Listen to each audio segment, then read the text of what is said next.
Roses are red, violets are blue. If your parents is you're beautiful, they're lying to you. Ay, Marina, parang hindi papakabot sila. Ikaw! Meron pa po ako. Go!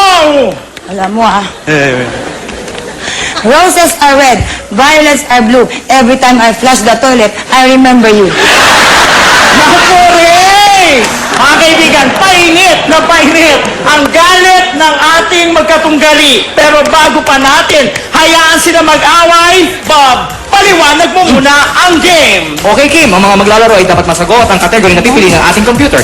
History, people, things at trivia. Pag tama ang sagot, may 1 point at ang unang maka 3 points, pasok sa jackpot round. Kaya sa mga maglalaro, Good luck! Good luck sa'yo, Marina! Good luck sa'yo, Ray! Pero bago tayo magsimula, mga kaibigan, let's test the buzzers. Ray first. Tapos na po kanina, hindi mo narinig? Kanina pa kami pindot eh. Opo. Ba't mas marunong kayo sa akin? Pindutin niyo yung buzzer. Okay. Get ready. Kamay sa apdo. Kapaing mabuti, baka maling parte ng katawan ang nahahawakan. Saan ba yun? Hindi tatanggapin ang sagot. Hindi ko lang. Nakahawak na ba sa apdo? Opo. Okay. First question. Saan tayo madalas pumunta pag summer para maligo? It starts with a letter B. Ray. Banyo. Ay nako, hindi. Pag pumunta ka dito, maaarawan ka. Marina. Bubong. Hindi. Kapag pumunta ka dito, marami kang makikitang babaeng nakabikini. Ray. Beer house. Sorry, Ray. The correct answer is beach. Ay, beach house. Beach house pala. Beach. Beach na. Kamay sa atay. Ano ang ginagamit na flotation device sa dagat upang hindi ka malunod? Starts with letter S. Marina. Sirena. Hindi siya babae. Shokoy. Hindi siya lalaki. Marina. Shoke. Ang tamang sagot ay styrofoam. Hello? Salbabida kaya yun. Alam mo pala, bakit hindi mo sinagot? Eh di sana sinabi mo sa, hindi S. Oo nga.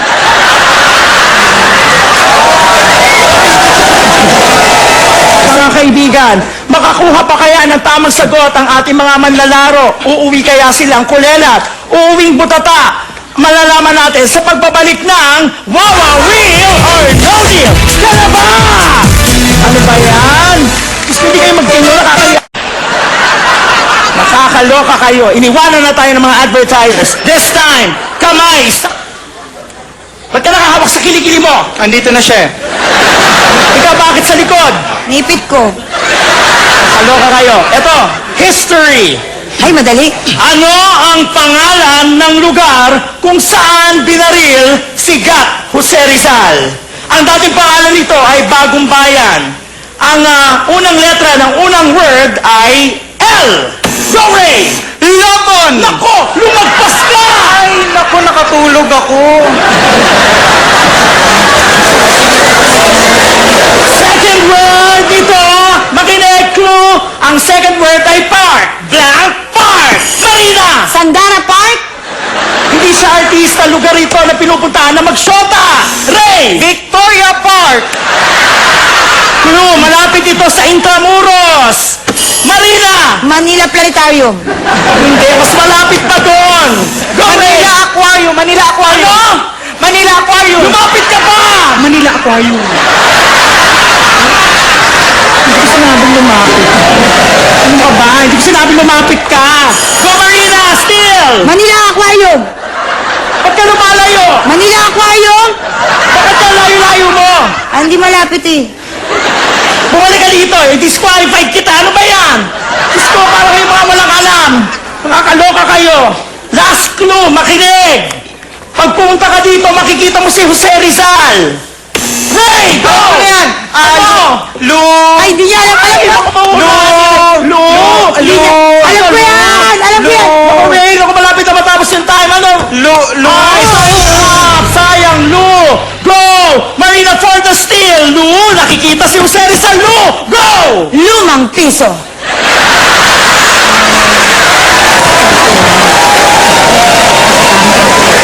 Ano ba yan? Nakakaloka naman. Eh kung ibakat ko kaya sa noo mo yung lumang piso. Para malaman mo hinahanap mo. Okay.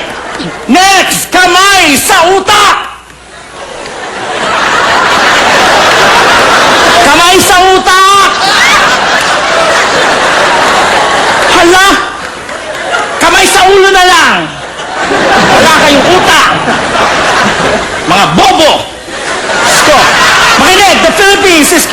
composed of 7,100 islands divided into 3, mainly Luzon, Visayas, and Mindanao. The question is, what is the square root of 16? 2! Taas mo pa!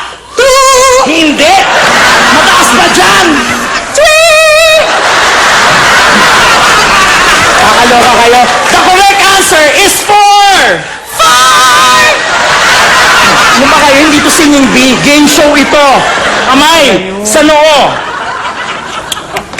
Ano ang pangalan ng puno na national tree ng Pilipinas? Starts with letter N. Ray. Niyog. Hindi. Matigas to. Matigas. Niyug! Hindi siya namumunga. Niyog na baog.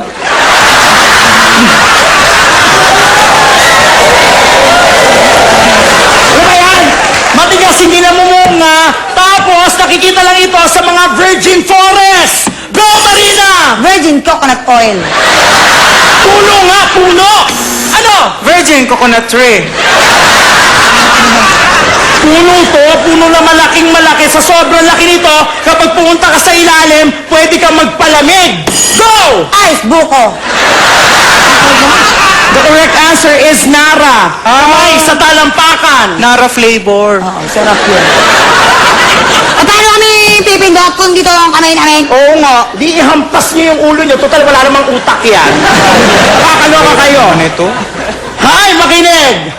Trivia tayo, kilalang ibon na kapangalan ng isang artistang may apelidong Valdez. Ang ibon na to ay ang national bird din ng Pilipinas. Starts with letter M.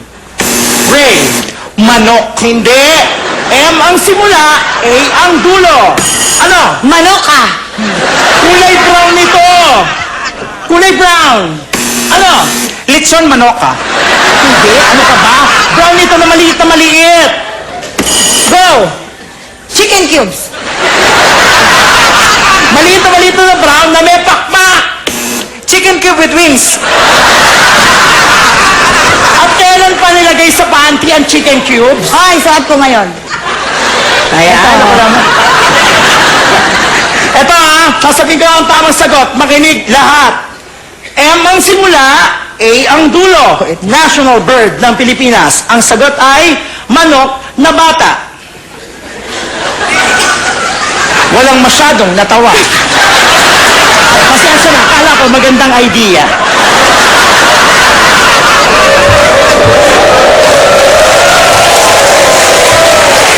Sana sinabi mo sa akin kanina sa boxes para supportahan kita. Kasalanan mo ito lahat. Hindi naman ako kasali talaga sa show nyo. Sinama-sama mo ako, dapat natutulog pa ako ngayon. Ito na, feeling ko masasagot ko na to. Sino ang taong ito na bumuhay muli ng demokrasya ng bansa at kinilalang bagong bayani? Ang initials niya ay N at A. Go! Nora Honor. Hindi. Ano ka ba? Senador ang tinutukoy ko. Go! Senator Nora Honor. Ano ka ba? Pag may hawak ka 500, makikita mo siya. 500. Go! Senator Nora Honor at the Casino Filipino.